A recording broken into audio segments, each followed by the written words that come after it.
Bapak Ibu yang dikasih Tuhan, kita akan bersama-sama membaca bagian firman Tuhan dari Matius pasal 25 ayat 1 sampai 13. Matius pasal 25 ayat 1 sampai 13. Saya akan membacakan bagian ini untuk kita semua. Di bawah perikop gadis-gadis yang bijaksana dan gadis-gadis yang bodoh. Pada waktu itu hal kerajaan sorga seumpama 10 gadis yang mengambil pelitanya dan pergi menyongsong mempelai laki-laki. 5 diantaranya bodoh dan 5 bijaksana. Gadis-gadis yang bodoh itu membawa pelitanya tetapi tidak membawa minyak. Sedangkan gadis-gadis yang bijaksana itu membawa pelitanya dan juga minyak dalam buli-buli mereka. Tetapi karena mempelai itu lama tidak datang-datang juga, mengantuklah mereka semua, lalu tertidur. Waktu tengah malam, terdengarlah suara orang berseru, "Mempelai datang, songsonglah dia." Gadis-gadis itu pun bangun semuanya lalu membereskan pelita mereka. Gadis-gadis yang bodoh berkata kepada gadis-gadis yang bijaksana, "Berikanlah kami sedikit dari minyakmu itu, sebab pelita kami hampir padam." Tetapi jawab gadis-gadis yang bijaksana itu, "Tidak, nanti tidak cukup untuk kami dan untuk kamu. Lebih baik kamu pergi kepada penjual minyak dan beli di situ." Akan tetapi waktu mereka sedang pergi untuk membelinya, datanglah mempelai itu dan mereka yang telah siap sedia masuk bersama-sama dengan dia ke ruang perjamuan kawin, lalu pintu ditutup. Kemudian datang juga gadis-gadis yang lain itu dan berkata, "Tuan, Tuan, bukakanlah kami pintu." Tetapi ia menjawab, "Aku berkata kepadamu, sesungguhnya aku tidak mengenal kamu. Karena itu berjaga-jagalah, sebab kamu tidak tahu akan hari maupun akan saatnya." Bapak Ibu yang dikasihi oleh Tuhan, bagian firman Tuhan ini berbicara tentang hari kedatangan Tuhan dan bagaimana kita untuk mempersiapkannya. Langkah-langkah yang harus kita ambil di dalam kehidupan kita untuk menyambut kedatangan Tuhan yang tidak satupun orang tahu kapan waktunya secara detail. Nah, tema yang akan kita renungkan dan kita sharingkan bersama-sama pada kesempatan kali ini adalah langkah awal menentukan langkah selanjutnya. Langkah awal menentukan langkah selanjutnya. Nah, kalau seseorang diwawancara, biasanya orang akan memberikan pertanyaan. Si pewawancara atau teman atau siapapun dia yang berbicara biasanya bertanya, "Bagaimana awalnya?"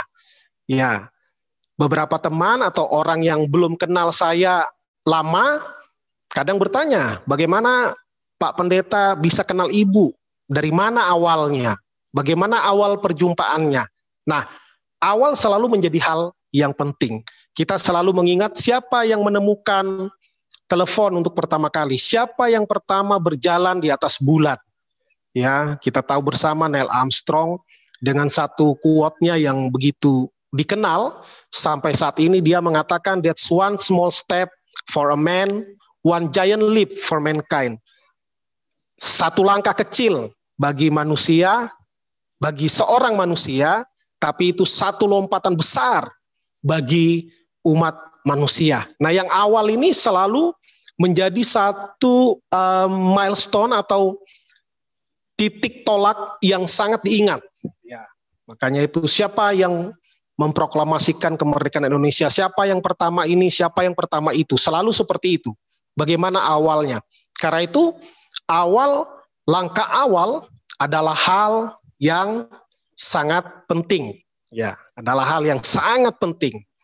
Ya, tidak, yang terpenting di sini bukan kapan dia mulai, pada saat usia berapa, tetapi langkah awal itu sangat menentukan. Entah langkah awal dalam konteks kita di sini tentunya adalah tentang kehidupan keberimanan kita kepada Tuhan.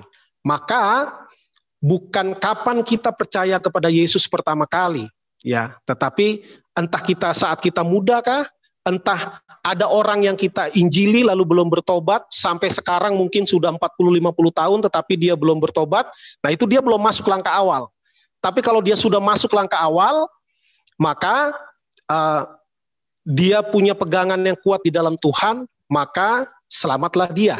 Ya, jadi segala sesuatu memang kita mengenal di dalam dunia manajemen, dikatakan pasti harus ada, di dalam melakukan segala sesuatu harus ada perencanaan, lalu ada pelaksanaan, lalu ada peninjauan atau penilaian, lalu kemudian itu di dalamnya ada evaluasi sehingga kita tahu bagaimana untuk merencanakan yang berikutnya.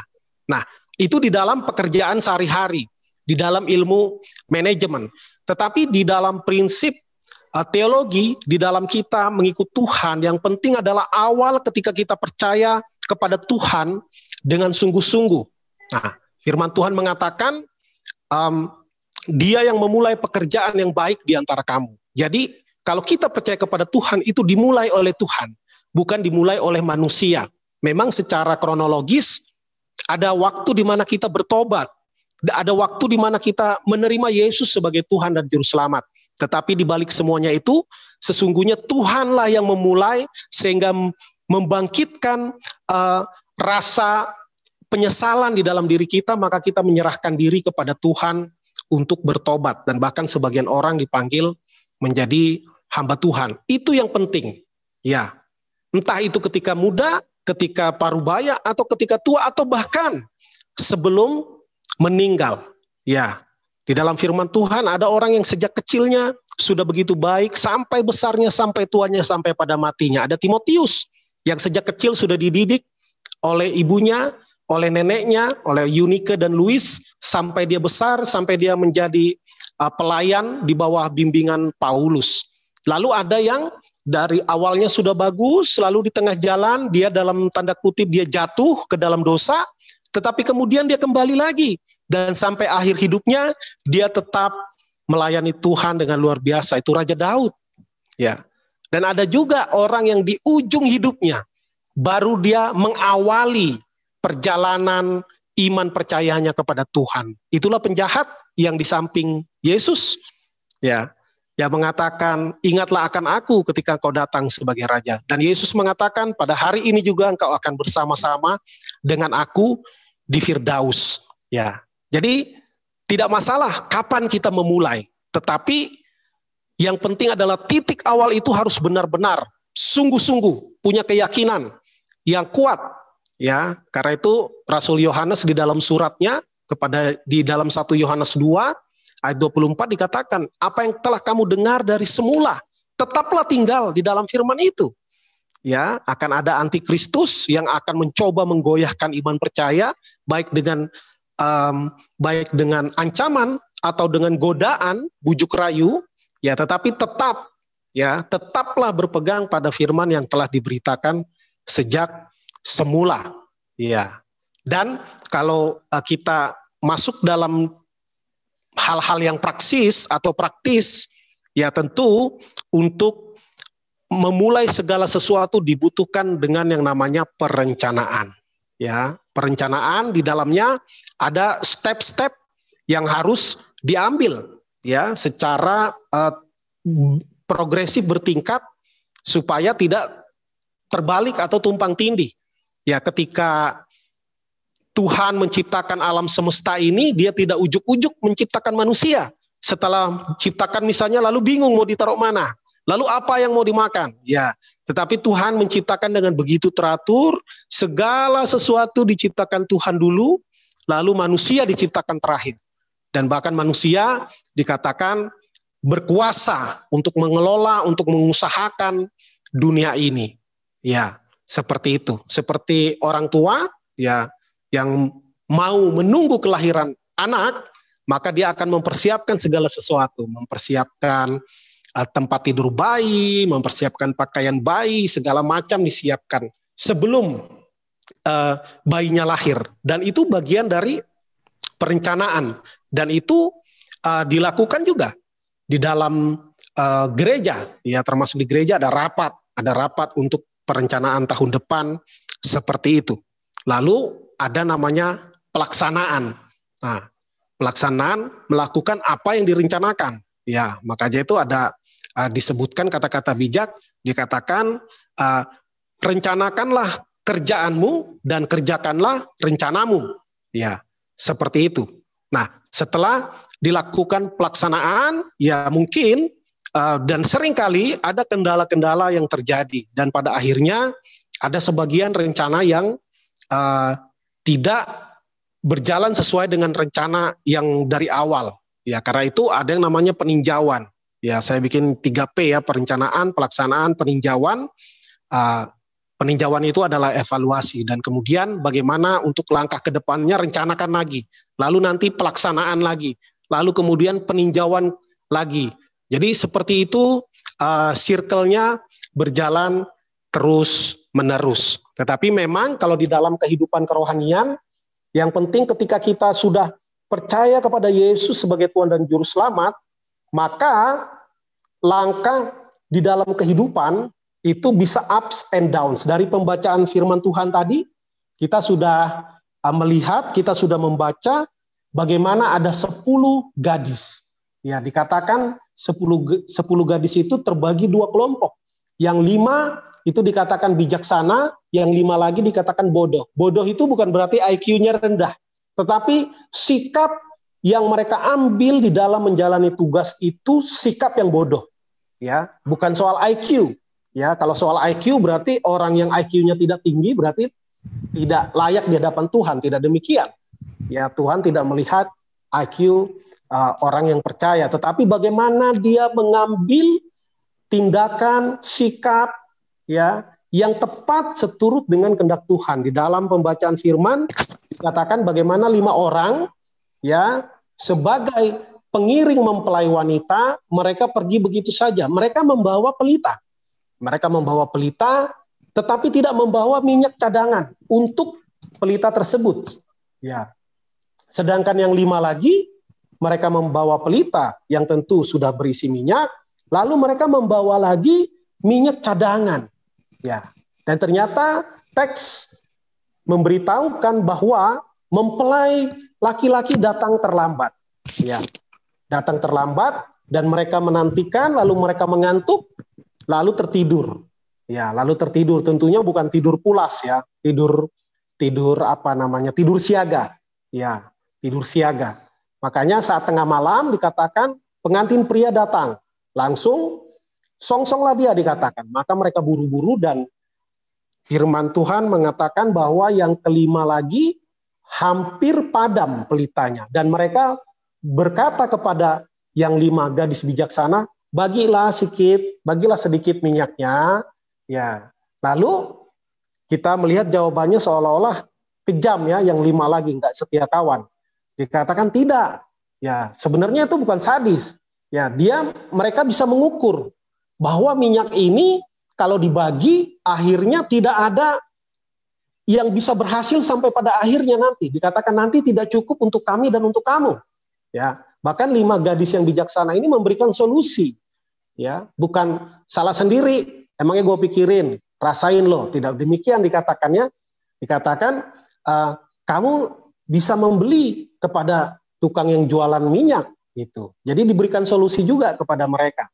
Lalu mereka menjalankan nasihat itu. Yang 5 gadis yang bodoh itu, mereka mencoba membeli minyak, dapat, tapi kemudian dikatakan mereka terlambat datang ke tempat mempelai pria itu.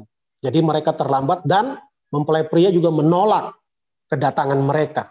Ya. Jadi dari sini kita bisa merenungkan bagaimana pentingnya langkah awal, bagaimana langkah awal menentukan langkah selanjutnya. Ya.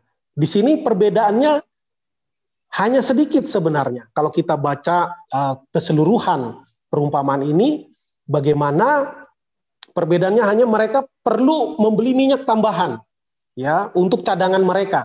Tetapi ternyata hanya karena mereka pergi membeli minyak saja pun mereka tidak lagi bisa masuk ke acara mempelai itu.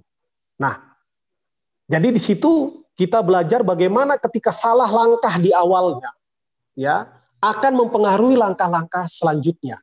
Ya, tetapi tentu cerita tidak hanya di sini. Ya, kalau di sini konteksnya terlambat sedikit, mereka tidak bisa lagi kembali, ya, tidak bisa mengejar goal yang dituju karena mereka salah langkah di awalnya.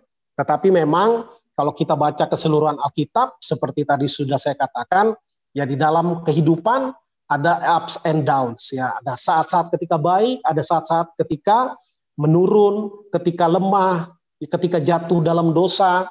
Di sini pun gadis-gadis yang bijaksana pun dicatat oleh firman Tuhan, dikatakan mereka juga tertidur, sama dengan gadis-gadis yang bodoh itu, yang 5 orang. Ya, sama-sama tertidur semuanya. Dari sini kita belajar bagaimana di dalam hidup itu ya ada naik turun. Ada di saat kita sepertinya on fire, ada saat kita sepertinya lemah, ya bukan sepertinya, memang lemah ya, kurang semangat, ya bosan di dalam perjalanan mengiring Tuhan, apalagi ibadah online, misalnya udah rindu mau ketemu langsung, mungkin sebagian orang merasa bosan dan yang lain-lain. Nah, di dalam hidup itu terjadi. Dan di sini pun gadis-gadis yang dikatakan bijaksana pun tertidur juga. Ya, karena menantikan sampai mereka lelah, sampai mereka tertidur. Ya, tetapi makanya penting ketika kita di langkah pertama sudah tepat, ya, maka dikatakan firman Tuhan bahwa Tuhan yang akan menolong sampai pada kesudahannya. Karena Tuhan Yesus berkata, orang yang telah diberikan Bapa kepadaku ada di dalam genggamannya, ya, ada di dalam kuasanya. Dan Tuhan yang sejak awal memilih kita untuk diselamatkan, Tuhan yang sama juga akan membimbing kita di dalam langkah kehidupan kita seumur hidup kita. Sekali lagi tentu ketika kita sudah berjalan di langkah yang benar pun, Tuhan mengizinkan berbagai-bagai hal terjadi di dalam kehidupan kita. Supaya apa? Supaya kita juga tetap bersandar kepada Tuhan. Kalau setiap langkah kita seperti tidak ada tantangan, tidak ada masalah, maka jangan-jangan ya itu bukan jalan yang Tuhan kehendaki. Kalau secara ilmu manajemen tentunya kalau benar langkah-langkahnya maka akan mantap, akan menanjak dengan luar biasa. Tetapi di dalam kehidupan keberimanan tidak seperti itu. Ya, perjalanan mengiring Tuhan itu bukan seperti lari sprint, lari jarak pendek, tetapi mengikut Tuhan itu seperti lari maraton. Maka kita perlu mengatur langkah demi langkah. Ya, tetapi sekali lagi bahwa langkah pertama itu sangat penting. Ya, tetapi langkah-langkah berikutnya juga sebenarnya tidak kalah pentingnya. Hanya karena kita ini masih dalam rangka tahun baru, ya, bulan yang pertama, maka juga membahas langkah pun langkah pertama. Ya, sebenarnya langkah terakhir juga tidak kalah penting dari langkah pertama. Ya, tetapi yang ingin saya tekankan bukan soal langkahnya, ya, tetapi bersama siapa kita melangkah. Lalu mengapa kita melangkah? Apa yang mendasarkan langkah kita itu? Ya, ada banyak orang secara kasat mata berhasil di dalam hidupnya, ya. Karena memang ada anugerah umum ya, ada orang diberikan kecerdasan, kekuasaan, kekayaan, sehingga apa yang dilakukannya terlihat berhasil. Ya, tetapi di dalam karena kita orang percaya, maka penting juga untuk mengetahui mengapa orang itu melangkah. Mengapa orang itu melangkah menuju kepada tujuannya. Nah, apa yang menjadi tujuannya? Nah, orang percaya langkahnya harus digerakkan oleh tujuan. Nah, apa yang menjadi tujuan hidup kita? Apakah menjadi orang yang kaya raya 7 turunan kah? Atau menjadi orang yang menyenangkan hati Tuhan, yang berkenan di hadapan Tuhan? Ya, karena itu mari kita melangkah, kita tentukan dulu tujuannya apa. Ya, tentu di dalam Katekismus Westminster dikatakan bahwa tujuan hidup manusia adalah memuliakan Tuhan dan menikmati Tuhan. Ya, baiklah itu juga menjadi tujuan hidup kita. Sehingga langkah yang kita ambil di dalam hidup kita mengarah kepada kehendak Tuhan. Mungkin ketika kita melakukan kehendak Tuhan, ya banyak kesulitan, ya bisa jadi orang yang mengikut Tuhan bukan tambah kaya, malah bangkrut, bisa. Ya, bisa juga semakin sukses, ya secara harta, bisa sehat, bisa juga sakit. Nah, itu adalah kedaulatan Tuhan. Tetapi yang penting adalah bagaimana kita memastikan bahwa kita melangkah bersama dengan Tuhan dan kita melangkah digerakkan oleh tujuan hidup kita, yaitu untuk memuliakan Tuhan dan untuk menikmati Dia. Nah, ada orang yang terlalu berhati-hati, ya, sehingga takut untuk melangkah.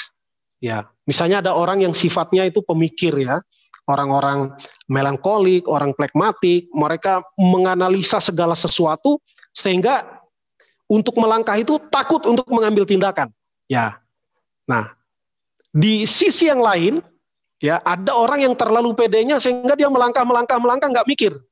Ya, udah kepentok baru mikir. Ya, ada orang yang seperti itu. Nah, itu hanya terkait dengan temperamen. Terkait dengan temperamen. Ada orang yang melangkah dulu, mikir belakangan. Ada orang yang berpikir terus tapi nggak melangkah. Nah, jadi penting kita langkah kita digerakkan oleh tujuan, yaitu untuk memuliakan Tuhan, untuk menikmati Tuhan. Lalu jangan takut untuk melangkah, tetapi juga jangan terlalu pede untuk melangkah. Ya, seolah-olah kemanapun kita melangkah, Tuhan pasti setuju dengan langkah kita. Tidak. Ya, kalau kita salah langkah pun Tuhan akan lakukan sesuatu untuk membawa kita kembali kepada jalan-jalan Tuhan. Ya. Dan yang terakhir adalah bagaimana kita melangkah dengan sikap terbuka atas intervensi Tuhan. Ya, atas intervensi Tuhan. Kadang-kala tanpa sadar kita merasa bahwa apapun yang kita kerjakan, apapun yang kita lakukan itu sudah sesuai dengan kehendak Tuhan. Belum tentu. Ya. Tetapi memang kita lakukan dulu. Kalau menurut kita itu memuliakan nama Tuhan, lakukan. Tapi belum tentu juga itu pasti sesuai dengan kehendak Tuhan. Ya. Karena ada banyak pilihan-pilihan di dalam kehidupan yang tidak mudah menemukan kehendak Tuhan. Kalau pilihannya hitam putih gampang. Saya korupsi atau enggak? Ya pilihannya tidak. Tapi kalau misalnya pelayanan, saya melayani di kota atau melayani di desa, sama-sama pelayanannya kepada Tuhan. Semuanya memuliakan nama Tuhan. Tetapi langkah khusus yang Tuhan kehendaki itu tidak mudah menemukannya. Dan acap kali kita jalani dulu, baru nanti ketahuan di belakang. Ya, di mana panggilan kita. Karena itu kita melangkah di dalam hidup dengan sikap yang terbuka atas intervensi Tuhan. Ya, karena apapun yang kita rencanakan, Tuhan juga yang menentukan. Ya, puji Tuhan kalau itu memang pas dengan kehendak Tuhan. Kalau tidak, kita terbuka. Ya, kita terbuka karena sepandai-pandainya kita, Tuhan jauh lebih pandai. Sebijaksana-bijaksananya kita, Tuhan jauh lebih bijaksana. Karena itu, mari kita menentukan langkah kita di dalam iman sudah fix, kita yakin dengan keselamatan kita, dan Tuhan sudah atur sampai pada ujungnya, hanya di dalam menjalani detil keseharian. Mari kita jangan takut melangkah, tapi juga jangan terlalu pede melangkah sehingga tidak melibatkan Tuhan. Dan yang terakhir, bagaimana kita melangkah dengan keterbukaan atas intervensi ilahi. Supaya kalau kita salah jalan, Tuhan cepat tarik kita kembali ke jalannya.